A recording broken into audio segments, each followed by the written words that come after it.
Bayangkan jika nyawa anda bergantung sepenuhnya dengan kembar anda. Inilah kisah benar yang menyeramkan tentang June dan Jennifer Gibbons atau digelar sebagai The Silent Twins. Dilahirkan pada tahun 1963 di Barbados dan dibesarkan di Wales.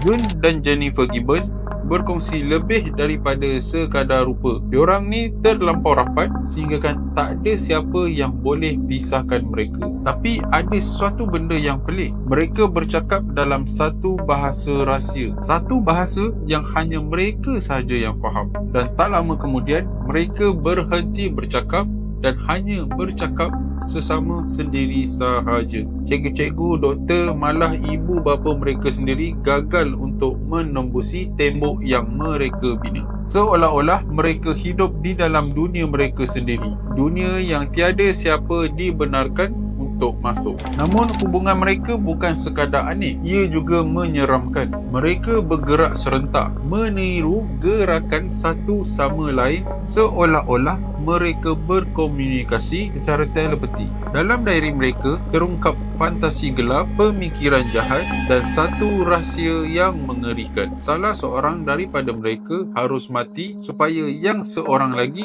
dapat hidup bebas. Perlakuan mereka semakin parah. Mereka mencuri, membakar harta benda hingga kan akhirnya mereka dihantarkan ke Broadmoor, hospital psikiatri yang bersekuriti tinggi di UK. Dan disinilah kisah ini menjadi lebih mengerikan. Selepas 11 tahun dikurung, mereka dijadualkan untuk dipindahkan ke hospital yang mempunyai sekuriti yang lebih rendah. Ketika itu, Jennifer memandang kepada June dan berkata, "Aku perlu mati supaya engkau boleh hidup." Selepas perpindahan itu, Jennifer mati secara tiba-tiba. Tiada penyakit, tiada tanda-tanda awal, jantungnya hanya berhenti. Seolah-olah dia memilih untuk mati.